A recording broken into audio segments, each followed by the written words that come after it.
Greetings, everyone, and welcome. November the 20th, 2025, 6 p.m. Eastern Standard Time, 1 a.m. in Kyiv, Ukraine. President Zelenskyy just making his evening statement where he has answered all the questions that are raging in the world in response to the American peace plan that came out of left field, also the internal corruption issues that Ukraine is fighting through day by day, and also a response to the aggression and what Russia is doing.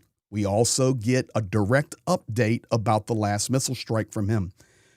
Instead of waiting for Axios or Politico or FT or Sky News to write about what Zelenskyy just stated, because this is what the world's been waiting for. If you're watching this video, you want to know, what has Zelenskyy said today after all of the pressure-filled events?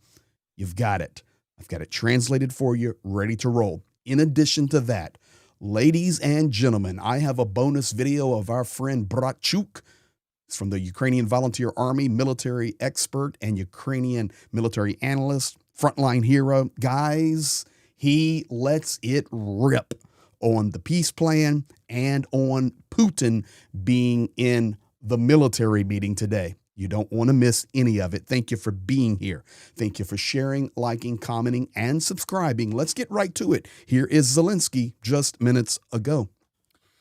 I wish you all health.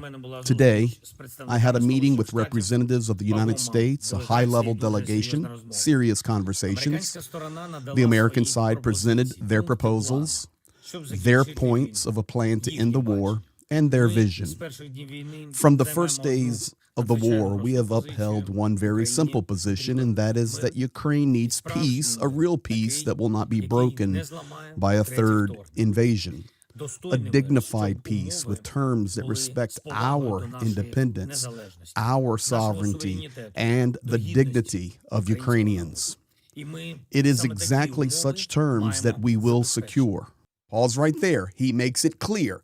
The United States came, we had good meetings, they gave their opinion, their thoughts, their plans, but I defended our thoughts, our plans, our positions, our dignity, and he says here, it's these terms that we will secure. Let's continue. I outlined our key principles, and we agreed that our teams will continue to work on proposals. We will work to ensure everything is accurate, and today we will not make any sharp statements. We are gearing up to work harder. Ukraine, the United States, and our friends and partners in Europe and around the world. Key, right here, you understand, there was lots of rumors running around. Oh, Zelensky's going to be forced. He's going to sign something today. Baloney.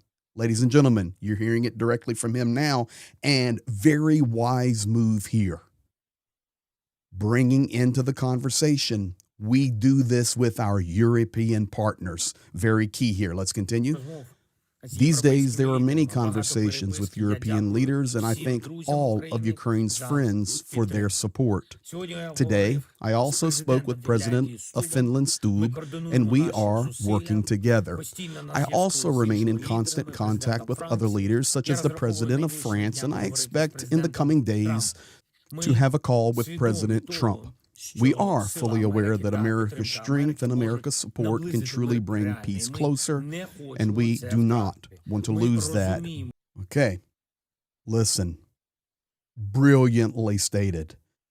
We're working with our European friends, President Stubb, President Macron, others, but then he knows how to stroke the ego of President Trump. He says, we'll be giving Trump a call here in a few days, and we're well aware that we need America involved in this to help us. And we do not want to lose that. Very key, very, very smart. And I remind you guys, it's not like a speechwriter is sitting around for 8 hours writing this. The man's looking into his computer right here at his desk, just talking to the world. But we are also aware that Russia has no real desire for peace. Otherwise, they would have never started this war. There are many assessments in the world, some are fair, that throughout this year, Russia has tried to do only one thing, namely to delay sanctions and to buy more time to continue the war. The United States has the power to ensure that Russia's willingness to end the war finally can become serious. And I will continue working for this 100% of my time.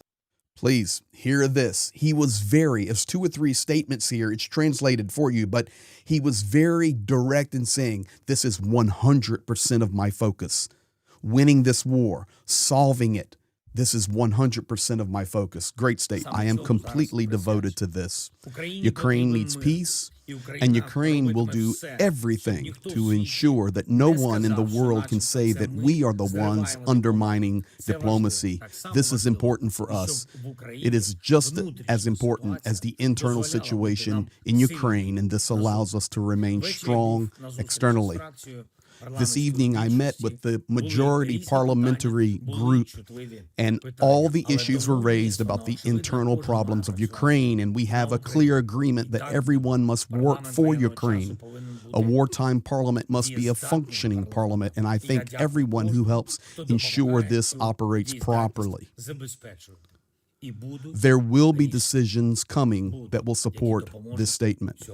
Okay, once again, everybody, and rightfully so, addressing the corruption scandals that are in Ukraine as they're breaking free from decades of the Soviet system.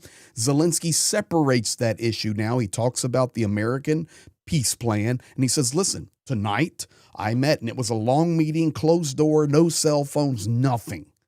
And he says, we have to be on the same page. We fight for our country. There's no other option. But we are aware we have issues. You'll be hearing more about that in the coming days. He wisely separated and dealt with each issue individually. Priority number 1 for everyone is a constructive diplomatic process with the United States and all of our partners. It is essential to provide stable support for our army and for our planned defense operations and also our deep strikes.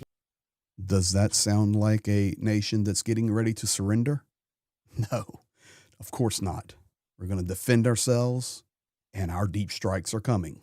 Diplomacy and defense equally protect our state and the dignity of our people. One more thing, the search for people trapped under the rubble of the residential building in Ternopil that was hit by a Russian missile has continued throughout this entire day. In total, the strike on Ternopil alone has taken the lives of 27 people. My condolences to all their families and loved ones. The fate of 17 more people remain unknown. Ukraine's state emergency services and all agencies will continue to work until this is resolved. I'm grateful to everyone involved in this effort. I thank all who are standing with Ukraine right now, who are working for our state and defending Ukraine's interest, the lives of our people and our future. Glory to Ukraine. So there you have it. Brilliantly done. Truth. Straight, accurate, and respectful. All you can say to President Zelenskyy is respect, sir. Now, for those of you that are watching, and he made mention of Ternopil, there was a massive strike on Ternopil, and he gave you the numbers and all of the terrible situation there. But just in case you're not aware on the map where we're talking about, Ternopil is right here, guys, right here. You can see Sumy area, Kharkiv, Frontline, and this is Ternopil. Way over there where this KH-101 missile struck directly onto Ukrainian apartment building. Very, very, very sad news. Now, let's go to Bratchuk. Ladies and gentlemen, maybe you're getting ready for bed this evening, or you're in your afternoon, or you're just waking up. Are you ready to be inspired? Everyone wants to be inspired. Here we go. And I'm going to get this guy on my stream. Going to get him. I'm working on it. Bratchuk, tell the truth, brother. Glory to Ukraine. I understand that tonight most people are going to bed or discussing the thoughts about the events of today and the information points from the plan, the so-called peace plan. But now I want to talk about Kupiansk. Just a few words. The General Staff has said everything today, just like our defense forces say. So General Gerasimov and Vladimir Putin are pretending one of them visited some command post in the temporarily occupied Ukrainian territory. This shows that these are just two old men whom Russians themselves call chief grandfathers. In their military, as they say, they're just losers. They're barely able to function. One lies, the other lies. One talks about 15 blocked battalions, the other about capturing Kupiansk. You know, they're just selling fish stories for money. So regarding the so-called peace plan itself, we've already been through one plan, the so-called Budapest Memorandum, and I think there's no need for further comment. As Ukraine's security guarantee, the only is our strong defense forces. I apologize for repeating this. This is our security guarantee. And terrorists like Vladimir Putin and his cronies are, I'll just say it again, they're scum and they need to be gone. I'm telling it like it is, because there can be no other plan for a just peace for Ukraine. There's a lot of disinformation. It's very difficult mentally and physically for all of us, but we must endure.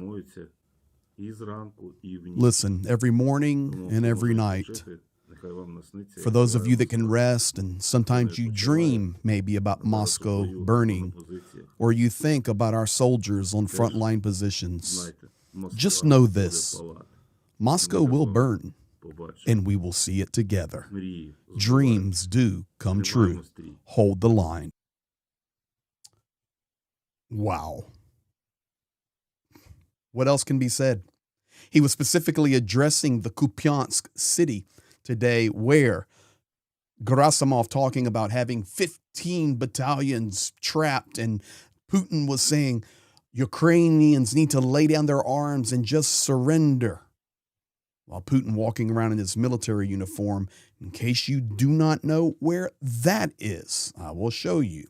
This is the huge city of Kharkiv, and when we talk about Kupiansk, it's this battle right here, right to the east, south, just a little bit of Kharkiv. If I zoom in now, let me get rid of that. I'll zoom in for you, and you can see that Russia does not have all of Kupiansk. This is what Deep State is showing that Russia controls. And the rest of this, I'll change that color for you. The rest of this on Kupiansk, and I'm outlining all of it, is a gray zone, which means Ukraine and Russia is there. So that's where we're at, guys. I can't do anything better for you than go straight to the source. I hope this was beneficial for you. If it was, consider subscribing, liking, commenting. Look forward to the comments. Join our Discord, all of those things. The links in the description, or I'll pin it in the comment. It's non-stop activity in there. Good environment to discuss Ukraine, current events, geopolitics, and good family type atmosphere. Thank you. Be blessed, and we'll be back soon. As you know, a lot unfolding.